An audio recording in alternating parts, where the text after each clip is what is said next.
심령이 가난한 자는 복이 있나니 천국이 그들의 것이며, 애통하는 자는 복이 있나니 그들이 위로를 받을 것이며, 온유한 자는 복이 있나니 그들이 땅을 기업으로 받을 것이며, 의에 줄이고 목마른 자는 복이 있나니 그들이 배부를 것이며, 긍휼히 여기는 자는 복이 있나니 그들이 긍휼히 여김을 받을 것이며, 마음이 청결한 자는 복이 있나니 그들이 하나님을 볼 것이며, 화평하게 하는 자는 복이 있나니 그들이 하나님의 아들이라 일컬음을 받을 것이며, 의를 위하여 박해를 받는 자는 복이 있나니 천국이 그들의 것임이라. 나로 말미암아 너희를 욕하고 박해하고 거짓으로 너희를 거슬러 모든 악한 말을 할 때에는 너희에게 복이 있나니 기뻐하고 즐거워하라. 하늘에서 너희의 상이 큼이라.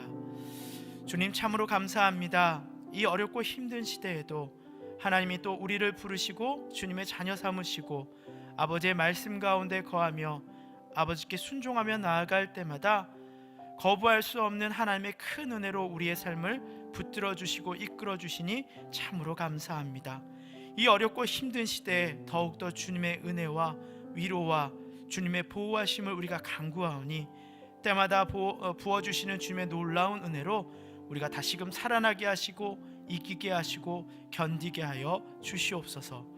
오늘의 말씀 가운데 주님 함께하여 주시고, 또 성령의 지혜가 이곳 가운데 충만하게 임하게 하여 주사, 말씀을 들을 때마다 성령의 지혜가 이곳 가운데 임하여 우리가 그 모든 말씀을 온전히 이해하게 하시고 심령 가운데 깊이 박히게 하시고 순종하며 나아갈 때마다 주의 놀라운 역사를 경험케 하여 주시옵소서. 주님, 모든 것 감사드리며 우리 주 예수 그리스도의 이름으로 기도드렸습니다. 아멘.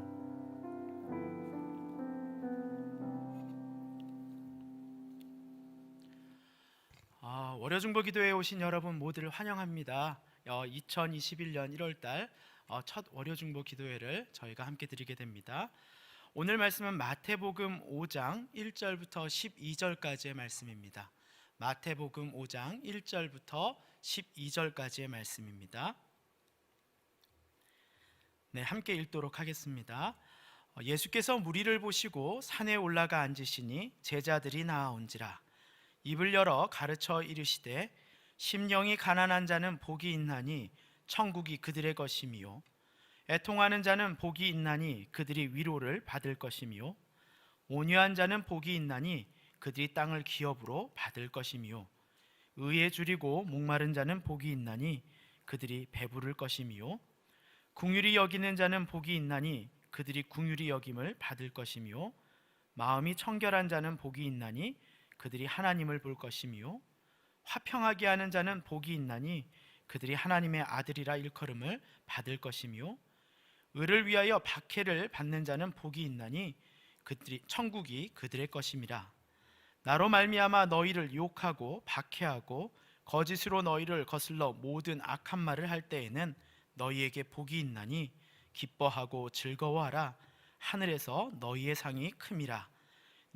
너희 전에 있던 선지자들도 이같이 박해하였느니라. 아멘. 기뻐하고 즐거워하라라는 제목으로 함께 말씀 나누도록 하겠습니다. 2021년도 첫 월요중보 기도회를 이렇게 함께 드리게 됩니다. 온라인으로 함께 예배에 참석하고 계신 모든 성도님들을 축복합니다. 새해 복 많이 받으시기 바랍니다. 올해도 이 월요중보 기도회를 통해서 부어주시는 이 놀라운 은혜를 충만히 경험하시기를 소망합니다. 전심으로 찬양하며 믿음의 고백과 위로가 넘치고, 또 말씀으로 그 마음에 감출 수 없는 기쁨과 또 사랑이 충만해지며, 기도를 통해서 하나님과의 영적인 대화에 참여하며 그 영혼이 말할 수 없는 이 평안과 소망으로 가득 차는 한 해가 되시기를 축복합니다. 연말과 연초가 되면 우리는 의례적으로 이 한 해의 다짐과 계획을 세웁니다. 이 한 해의 첫 시작을 통해서 또 그동안에 소망하는 것들이나 이 바꾸고 싶은 이 습관들, 그것을 적어서 또 계획을 세우기도 하죠. 우리로 치면 올해는 열심히 성경을 좀 읽어보리라 라는 마음으로 이 성경 통독을 이제 시작하기도 하죠. 매일 기도를 30분씩 해봐야지라는 그런 기도 이런 다짐들도 해보고 계획을 세우는 것들이 아마 관례적일 것입니다. 그러나 이 우리 삶에 닥친 이 코로나로 인해서 올해처럼 이 계획을 세우는 것이 이 어려웠을 때는 없었을 것 같습니다. 이 스스로에게 코로나로 인해 상황이 어떻게 바뀔지 모르는데 라는 그런 마음으로 이 우려와 걱정이 우리 안에 먼저 이렇게 생기게 되는 것 같아요. 그래서 이제는 계획을 세우는 것보다 이 코로나로 인해 멈춰야 하는 것을 배우고, 또 심지어 우리는 인내하고 참는 법을 더 많이 배우는 것 같습니다. 저는 개인적으로 이 올해 계획을 이렇게 세우면서 뜻하지 않게 버리는 법을 좀 배웠어요.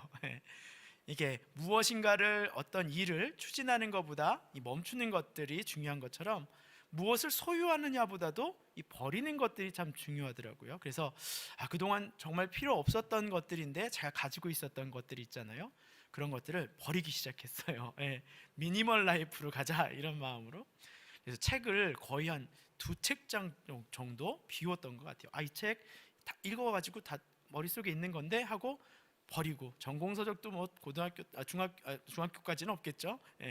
뭐 대학교 대학원 책들 다 버리고 이렇게 해서 필요하면 찾아보면 되지 이런 마음으로 지난주 아주 그냥 뼈가 으스러지는 줄 알았습니다. 책장 비우는 게 보통 일이 아니에요. 이번 주 할 일은 저희 아이 책장을 비우는 거예요. 아이가 셋이다 보니까 책이 얼마나 많은지 모르겠어요. 그래서 이거 뭐 이사 갈 때도 언제나 문제고, 그래서 이 아이 책장을 다 이렇게 좀 비우는 그런 것들을 해보고 있습니다. 그동안 우리는 어쩌면 계획을 세우는 것, 또 달리는 것, 또 가지는 것에서만 목적을 두고 살아온 것, 그것을 중요하게 생각했던 우리가 지금은 모든 것이 멈춘 상태에서 단순히 견디는 것, 또 어쩌면 인내하는 것들을 어쩌면 가치 있고 또 의미 있는 삶으로 살아가고 있는 것은 아닌가 생각이 됩니다. 여러분, 좋은 차, 명차라는 것은요, 차를 잘 아시는 분들, 또 좋아하시는 분들은 알겠지만 잘 달리는 차가 명차가 아니라 위급할 시에 잘 설 수 있는 차가 좋은 차입니다. 무조건 달리기만 한다고 좋은 차가 아니라는 것이죠. 차가 위급할 때 제대로 서야지만 생명을 보존할 수 있는 것입니다. 그것이 바로 인생도 똑같죠. 빠르게 멋있게 사는 것보다 느리지만은 바르게 사는 것이 중요한 문제다라는 것입니다.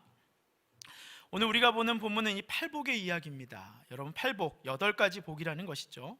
우리에게 이 땅에서 폼나고 멋있게 사는, 잘 사는 법, 이 축복의 공식을 알려주는 것이 이 팔복의 이야기가 아니라 어떻게 하면 바르게 사는 인생, 또 그리고 가치 있는 인생, 또 축복, 그런 하나님이 기뻐하시는 인생을 살 수 있는지를 알려주는 것이 바로 이 팔복의 이야기입니다. 이 달리는 인생에 대하여 이야기하는 것이 아니라 멈춰서 걸어가는 것 같지만 더없이 가치 있는 인생, 행복하고 기쁨이 있는 인생을 이야기하고 있는 것이 이 팔복의 이야기다라는 것이에요. 그래서 오늘 설교의 제목이 바로 뭐예요? 기뻐하고 즐거워하라, 이렇게 이야기하고 있습니다. 이 사람들은 소유로 자신의 기쁨과 행복을 표현합니다. 그래서 행복이라는 단어의 어원은 이 happen, 해피의 어원은 happen이라는 뜻이에요. 그래서 일이 발생하거나 어떤 것을 가지다라는 have, 이런 소유의 개념에 뿌리를 두고 있다라는 것이겠죠. 저희 집 막내가 이제 뭐 있죠. 이게 이제 6살이 됐어요. 모든 것들을 이제 가지고 싶은 그런 아이인데요. 이 아이가 벌써부터 이 조그만 자동차를 되게 좋아해요. 근데 자동차를 있음에도 불구하고 계속 사요. 1,000원짜리부터 10,000원짜리까지 보이는 대로 무조건 사달라 그래요. 모든 자동차는 다르다고. 그렇게 집에 많은 자동차가 있으면서도 매번 왕구점에 가면은 이 새로운 자동차를 사달라고 떼를 쓰고, 또 사주면은 이 모든 거를 가진 것 같은 기쁜 표정을 짓고 있습니다. 그리고 이런 아이의 우리 최종 목적은 뭐냐면 좀 더 큰 거를 보고 있어요. 아빠 차를 갖는 거예요. 제 차를 타면 이 아들은 맨날 그래요. 자기 크면 아빠 차 자기 달라고. 아빠, 나도 아빠처럼 크면 이 차 가질 수 있어? 이렇게 맨날 이야기를 합니다. 우리 아들의 행복은 결국 제 차가 자기의 차가 되었으면 하는 것입니다. 버리는 것이 제가 좀 하고 있는 거라 했잖아요. 차 키도 잘 숨기고 버려야 될 것 같아요.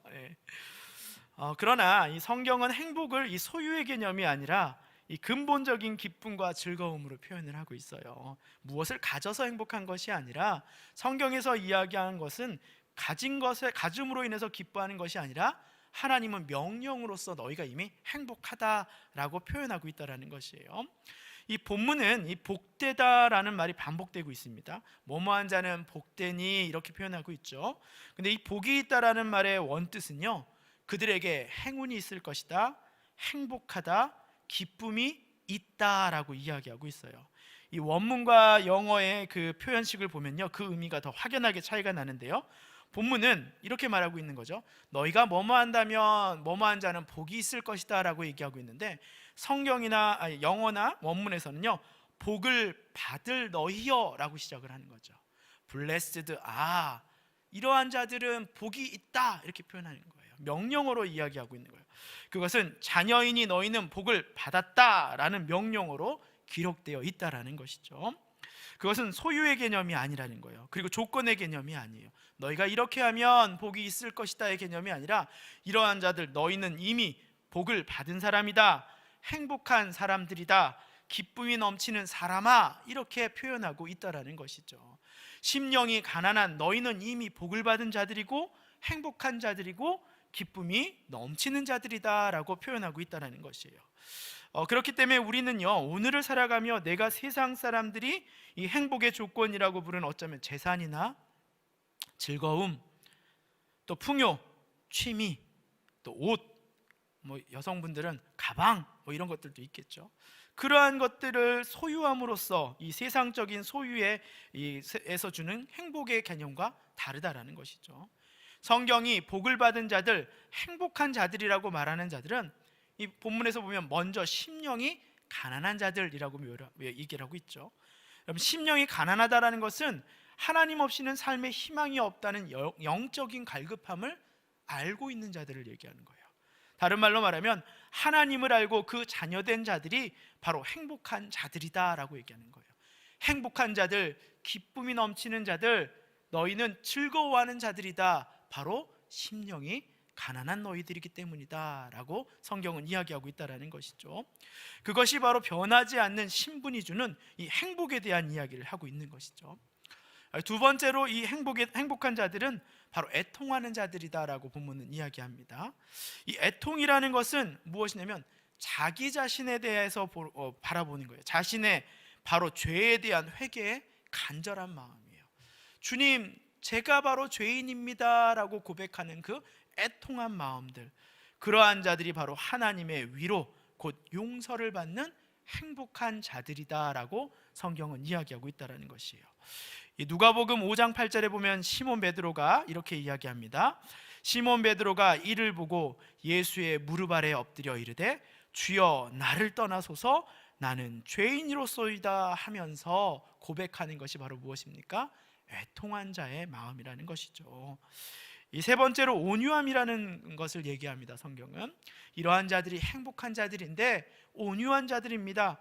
이 땅에 소망을 두지 않고 이 하나님 말씀에 순종하며 매일을 살아가는 것을 말하는 거예요. 그러니까 온유한 자다라는 표현은 이 성품과 기질적인 것이 아니라, 온유함이라는 것은 땅의 소망이 아니라 하늘의 것에 소망을 두고 가치를 살아가는 자들, 그것이 바로 온유한 자들이라는 것입니다. 하나님의 자녀로서 땅의 소망으로 자신의 가치를 평가하는 사람이 아니라 하늘 소망을 가지고 이 땅에서 겸손하면서도 당당하게 살아갈 수 있는 자, 이 땅의 것에 얽매이면서 살아가는 자가 아니라는 것이죠. 그런 자들에게 예수님은 너희 땅은 이곳이 아니고 하늘에 있다라고, 하늘의 땅을 기업으로 받을 것이다 라고 성경은 약속하고 있다라는 것입니다. 자, 네 번째, 의에 줄이고 목마른 자들에 대해서 이야기합니다. 이 의에 줄이고 목마른 자들은 이 하나님의 공의, 또 정의를 이 땅 가운데 이루고자, 그 하나님의 뜻이 이 땅 가운데 이루어지기를 간절히 바라는 마음으로 그것을 소망하며 살아가는 자들이겠죠. 예수님을 닮아가려고 노력하는 그들은 성경은 복이 있으며 하나님이 그들의 인생과 동행하시며 하나님은 그들의 인생 가운데 그들을 경험시켜 주신다라는 것, 하나님의 은혜를 경험시켜 주시겠다라고 이야기하고 있는 것입니다. 자, 그렇다면 이 네 가지의 복된 인생의 법칙을 바라볼 때 이 네 가지의 법칙에서 이야기하고 있는 것이 무엇이에요? 이 자신의 신분을 어디에 두고 있는 자들이 복을 받고 있는지를 이야기하고 있다는 거예요. 예수님은 우리가 자신의 자녀로서 그 신분을 인식하고 살아갈 때마다 기쁨과 즐거움이 멈추지 않는다라고 이야기하고 있는 거예요. 너희에게 무엇이 있어서 행복하다, 너희가 무엇을 가져서 행복하다라고 이야기하고 있는 것이 아니라 오늘 본문에서 행복하다, 행복하여라, 너희는 기쁨이 넘치는 자다라고 이야기하고 있는 것이 무엇이에요? 너희는 심령이 가난한 자, 주님께 나아온 자, 복음의 빚진 자입니다라고 고백하는 너희는 행복한 자다. 그리고 너희 애통하는 자, 주님, 죄로 인해 힘들어하고 고통받는 자들이 하나님께 회개를 구하는 그들이 뭐 하는 자예요? 행복한 자다. 또 뭐예요? 온유함, 하늘의 것들을 소유하려고 하는 것들, 땅의 가치에 흔들리지 아니하고 하늘의 가치를 사모하려고 하는 자들, 하나님과 같이 그 뜻과 정의와 공의를 이 땅 가운데 실현하고자 하는 그 갈급함이 있는 자들, 그러한 하나님의 자녀된 신분을 가진 자들은 이미 뭐하다? 행복한 자들이다. 너희 행복한 자들이여, 너희 기쁨이 충만한 자들이여 이야기하고 있다는 것이죠. 소유가 아니라 무엇입니까? 바로 우리의 신분에 대해서 이야기하고 있는 것이에요. 이처럼 간절하게 찾는 이들에게 찾아와 구원의 길을 여실 것이에요. 죄로 인해 애통하는 자들에게는 위로와 은혜로 생명을 주실 것입니다. 하늘의 것에 소망을 두고 살아가는 너희에게는 하늘의 기업을 주신다라고 이야기합니다. 하나님의 공의와 정의를 이 땅 가운데 그 마음에 품고 사는 자들에겐 그분이 함께 하신다고 약속하시는 것이죠. 여러분 어떠세요? 삶의 행복이 떨어지신 분들 계십니까? 내 삶에 왜 이렇게 밋밋하지? 내 삶이 왜 이렇게 짜증만 나지? 내 삶에 왜 이렇게 희망이 없는 것 같지? 라고 생각하시는 분들이 있다면 오늘 우리가 돌아와야 될 것은 무엇이에요? 간절하게 주님을 찾는 그 자리라는 것이죠. 그 자리에 돌아올 때마다 주님은 우리에게 약속하시는 거죠. 뭐라고요? 기뻐하는 자들, 행복한 자들이다 라고 이야기하신다라는 것이에요. 이처럼 우리가 무엇을 소유했는가가 아니라 우리의 인생의 기준을 어디에 두고 살아가고 있는가, 우리의 신분을 잘 알고 있는가가 바로 기뻐하며 즐겁게 사는 방법인 것입니다. 예를 들자면 이런 거겠죠. 자족하는 마음이 되겠죠. 땅의 것에 소망을 두지 아니하고 뭐예요? 하늘의 것에 소망을 두는 자들이겠죠. 최근에 본 프로그램이 하나가 있는데요. 어떤 집이 한 20평대 중반 정도 될 것 같아요. 애 둘인데 집에 짐이 엄청나게 많은 거예요. 엄마가 너무나 막 화가 나고 막 짜증내는 거예요. 맨날 이 짐들을 치우느라 너무 화가 나요. 막 이러면서 왜 우리 집은 이렇게 공간이 없고 좁고 답답하죠? 더 큰 집으로 가야겠어요. 이렇게 얘기하는 거예요. 근데 이제 방송에서 어떤 분이 이제 전문가가 나왔는데 집을 딱 보시더니 필요 없는 게 너무 많으시네요. 이러는 거예요. 그러니까 딱 보니까 베란다에 가도 이거는 할인해서 1+1일 때 사가지고 여기다 쟁여놨어요. 홈쇼핑에서 보니까 이 반찬통 10개를 사면 플러스로 10개를 준다 그래서 한 번도 안 쓰고 지금 몇 년째 여기다 놔뒀어요. 이러는데 그런 것들이 막 집에 쌓여 있는 거예요. 애들 장난감도 1년에 한 번도 제대로 안 갖고 노는 건데 다 쌓아 놓는 거예요. 그래서 이제 구분을 하는 거예요. 정말 필요한 거, 또 그냥 누군가에게 나눠줘도 되는 거, 그리고 버려야 될 거라고 했는데 정리를 했는데 엄청나게 나오는 거예요. 근데 딱 집이 다 정리되니까 그러는 거예요. 우리 집이 이렇게 넓은지 처음 알았어요. 고백을 하는 거죠. 어쩌면 우리가 이 소유의 문제에 갇혀 있기 때문에 어쩌면 행복이라는 그 수준이 너무나 낮아져 있지 않을까. 이미 하나님은 우리에게 삶 가운데 그의 백성 삼으시면서 충분히 행복하고 기뻐할 수 있는 조건을 이렇게 주셨는데, 죽었던 내 인생이 살았고요, 하나님께서 우리 가정을 돌보고 계시고요, 하나님께서 내게 소망 없던 인생인데 소망을 주셨고요. 그것이 있음에도 불구하고 우린 뭐하고 있는 거죠? 그것을 잊어버리고 살고 있다는 것이죠. 소유의 비교에 갇혀가지고 살고 있다는 겁니다. 자, 이제 7절의 말씀입니다. 긍휼히 여기는 자는 복이 있나니 그들이 긍휼히 여김을 받을 것이며. 여러분, 긍휼히 여긴다라는 것은요, 자비를 베푼다라는 것이에요. 하나님이 우리에게 자비를 베푼 것처럼 우리도 그분의 성품을 따라 이 땅에서 타인에게 긍휼, 조건과 사랑이 없는 이 사랑을 베풀어야 한다라는 것이에요. 실천적인 이야기를 하고 있는 거죠. 이 예수님이 알려주신 주기도문은 이렇게 기도하라 하시면서 이 중간 부분에 우리의 마음을 굉장히 힘들고 어렵게 만드는 구절이 나오죠. 무엇입니까? 우리가 우리에게 죄 지은 자를 사하여 준 것 같이 누구의 죄를 사하여 주시고? 우리의 죄를 사하여 주시고, 우리가 죄의 용서를 받는 것, 하나님의 값없는 그 용서를 받는 것은 여러분 어떤 것을 가지고 있는 거예요? 우리 또한 누구에게인가 그 죄의 용서함을 베풀어야 한다라는 것이죠. 이 심령이 가난하고 애통하는 자로서 하나님에게 긍휼과 자비를 입은 우리가 당연하게 나누고 감당해야 할 책임이라는 것이에요. 그것을 우리가 감당할 때 우리는 이미 복된 사람이라고 성경은 이야기하고 있다는 거예요. 너희는 너희 용서받은 너희야. 너희는 타인을 용서할 수 있는 너희가 복된 사람이다, 행복한 사람이다 라고 이야기하고 있는 겁니다. 8절 말씀입니다. 마음이 청결한 자는 복이 있다. 마음이 청결하다라는 것은 이 코람데오, 하나님 앞에 바로 서다라는 것입니다. 하나님 앞에 서다. 모든 생각과 삶의 기준이 하나님의 마음을 담고 있다라는 것이죠. 저희가 살면서 가장 어려운 때가 어디예요? 이런 경우죠. 뭐죠? 그런 분들 있잖아요. 기준이 왔다 갔다 하시는 분들. 그죠? 남편들 떠올리시는 거 아니시죠? 앞에는 이런데 뒤에서 가면 또 저래요. 그렇죠? 기준이 왔다 갔다 해요. 그렇죠? 네. 그래서 하나님 앞에 바로 서다. 정말 하나님 앞에 정직하게, 하나님 앞에 순결하게 서는 자들, 그러한 자들, 두 마음을 품지 않고 진실하게 사람들을 대하는 사람들, 그들이 바로 하나님의 마음에 합한 자들이라고 말합니다. 그리고 그들을 뭐 한다 그래요? 하나님께서 그들을 보시겠다. 그들이 하나님을 본다라고 말합니다. 이 구약이나 이 성경의 전체적인 맥에서 하나님을 본다라는 개념은 굉장히 큰 축복이에요. 하나님께서 우리를 바라보신다라는 개념은 아주 큰 축복인 것이죠.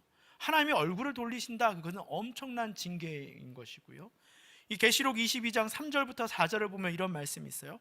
다시 저주가 없으며 하나님과 그 어린 양의 보좌가 그 가운데에 있으리니 그의 종들이 그를 섬기며 그의 얼굴을 볼 터이요 그의 이름도 그들의 이마에 있으리라. 하나님의 종들이 누구의 얼굴을 본다고요? 하나님의 얼굴을 본다라는 것이에요. 모세도 이 하나님을 볼 때 어땠어요? 얼굴을 볼 수가 없었잖아요. 그의 뒷모습만 볼 수 있었잖아요. 마음이 청결한 자들은 누구를 바라볼 수 있어요? 하나님을 바라볼 수 있다라는 것입니다.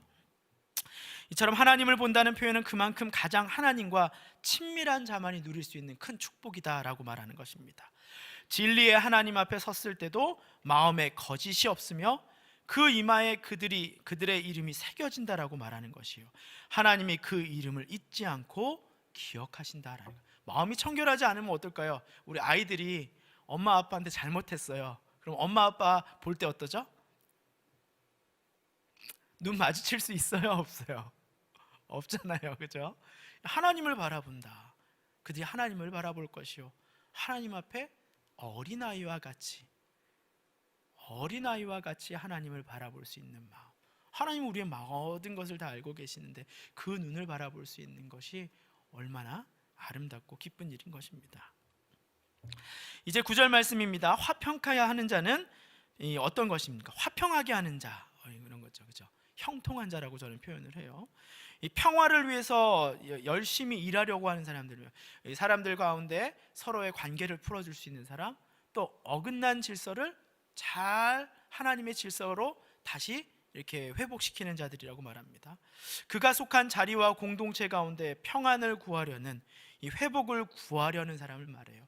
어렵고 찢기고 상처난 곳 가운데서도 그곳이 회복되기를 바라는 마음으로 기도하는 자, 우는 자, 또 그 일을 감당하는 자들이겠죠. 그것은 바로 뭐예요? 그 땅에 전쟁이 그쳤더라라고 평가된 이 갈렙의 마음과 똑같은 것이겠죠. 하나님의 형통한 자가 전쟁의 땅에 갔더니 그 땅에 무엇이 그쳤어요? 전쟁이 그치고 여호와 샬롬의 땅이 되었던 것처럼 이 화평케 하는 자들이 바로 이런 것이죠. 질서가 무너지고 하나님의 샬롬이 없는 곳에 이 샬롬의 질서를 만들어가는 자들, 그들이 바로 형통하게 하는 자들입니다.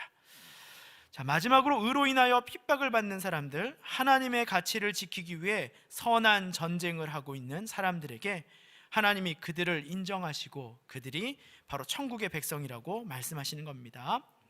이 하나님의 백성이기 때문에 우리는 이 모든 선한 싸움에 참여하고 나아가는 책임을 가지는 것입니다. 우리가 의로 인하여 핍박을 받는다는 것은 우리가 천국 백성임을 나타내는 증거다라는 것이에요. 이 로마서 8장 17절을 보면 이렇게 얘기해요. 이 자녀이면 또한 상속자라는 말이 뭡니까? 이 하나님의 유업을 받는 자들이라는 거죠. 곧 하나님의 상속자여 그리스도와 함께 또 한 상속자니 우리가 그와 함께 영광을 받기 위하여 무엇도 같이 받는다? 고난도 함께 받아야 할 것입니다 라고 이야기합니다. 의를 행하며 받는 박해와 고난이 바로 우리가 예수님과 함께 한 상속자요 또 곧 하나님의 아들임을 보여주는 아주 중요한 증거다라는 것입니다. 내가 세상을 그리스도인으로 살아가며 아무 거리낌 없이 살고 있다면, 그리스도인을 살아가고 있는데 세상의 법과 마찰하지 않아요. 세상의 기준과 마찰하지 않고 잘 융화하면서 살아가고 있는 것 같아요. 세상 사람들은 그 사람들을 뭐라 그러죠? 사회성이 좋다라고 얘기할 수 있겠죠. 그런데 그것이 잘 살고 있는 것이 아니라는 것이죠. 좋은 것이 아니라는 것이죠.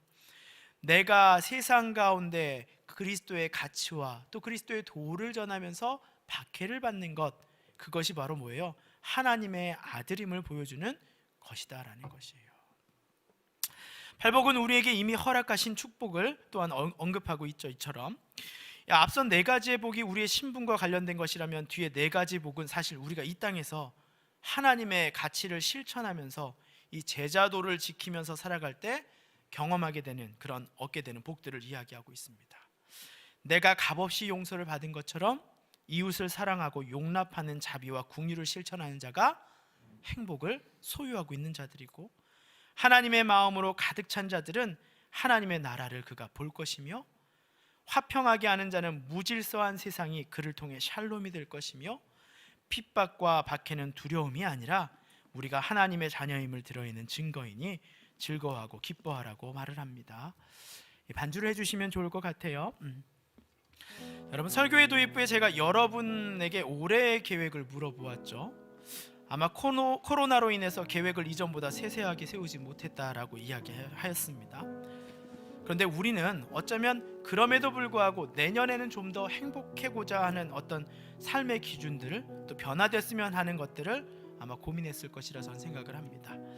어쩌면 더 좋은 집으로 이사를 하고 싶은 마음도 계실 수 있고요, 더 좋은 직장을 가졌으면 하는 마음도 있고요, 더 많은 돈을 벌어야 삶의 행복이, 만족도가 높아진다고 생각하기 때문에 세상에 돈 버는 기술들을 또 이렇게 고민하셨던 분들도 있을 것 같습니다. 그러나 예수님께서 오늘 팔복의 말씀을 통해서 우리에게 주시는 것은 무엇입니까? 행복은 이미 우리에게 주어진 것이다 라고 이야기합니다. 우리의 가장 가난한 곳, 심령이 가난한 자에서부터 그것은 시작된다라고 말을 하는 것입니다. 모두가 사실 남루하고 벼랑 끝에 선 인생들이 바로 우리의 인생이었지만, 예수님을 만나고 우리의 인생에 희망과 행복이 끊임없이 흘러나올 수 있게 되었다라는 것이죠. 그러하니 너희는 기뻐하고 즐거워하라, 하늘에서 너희의 상이 큽니다 라고 성경은 고백하고 있는 것입니다. 가난하고 희망 없고 질병으로 고통받는 무리들에게 찾아와 천국을 경험시켜 주신 주님, 그분의 사랑이 우리에게도 이미 주셨기 때문에 우리도 이 행복의 만찬에 초대되어 온 것입니다. 우리가 오늘날 소유하고자 하는 이 행복의 기준은, 그것은 그리스도인들에게는 없습니다. 그것이 우리에게 행복을 만들어주는 것이 아니기 때문입니다. 돈도 아니고요, 자리도 아니고 지위도 아니고요, 더 좋은 미래도 아니고 더 좋은 직장도 아니고, 우리가 지금 나의 형편에서 구하는 그것이 올해의 나의 계획이 될 것이 아니라, 어쩌면 올해의 나의 계획은 하나님께 다시 돌아가며 이 팔복의 삶을, 그 신분을 우리가 다시금 나의 신분임을 깨달아 알고, 또 우리가 팔복을 실천하면서 하나님이 자녀가 누리는 그 은혜와 축복을 경험하는 것이 필요할 것입니다. 내가 이 땅에서의 삶에서 주어진 것에 자족하고 나에게 있는 것을 자족함으로 나누고 실천하며 살아갈 때 우리는 삶의 기쁨과 충만함이 더욱 넘치는 그 인생을 경험하게 될 것입니다. 건강한 자에게는 의사가 쓸데없고 병든 자에게라 쓸데있느니라 말씀하셨던 그 주님의 그 말씀을 다시금 마음에 붙잡고, 주님, 제가 병든 자라도 좋으니 나의 심령이 언제나 주님 앞에 가난한 자가 되게 하여 주시옵소서. 일평생 구하며 주님이 주신 기쁨과 즐거움을 끊이지 않게 고백하고 끊이지 않게 경험하는 여러분들의 삶이 되기를 소망합니다. 그렇게 된다면 우리는 매 순간 하나님의 사랑과 임재를 이 어려운 시기 가운데도 충만하게 삶에 느끼게 될 것입니다. 물질의 어려움을 겪을지라도 내 삶 가운데 부어주시는 그 생수의 강, 생명의 기쁨이 끊이지 않을 것이기 때문입니다. 그 행복하라, 기뻐하라 라는 그 명령과 약속 가운데 우린 충만히 살아갈 수 있다는 것입니다. 환경과 조건에서 오는 행복이 아니라 모든 것을 잃었음에도 버려지지 않는 예수 행복쟁이의 인생을 경험하며 살아가는 월요중보 기도의 동역자분들이 되기를 축복합니다. 아멘. 이 시간 한번 같이 마음이 상한 자를 함께 찬양하시도록 하겠습니다.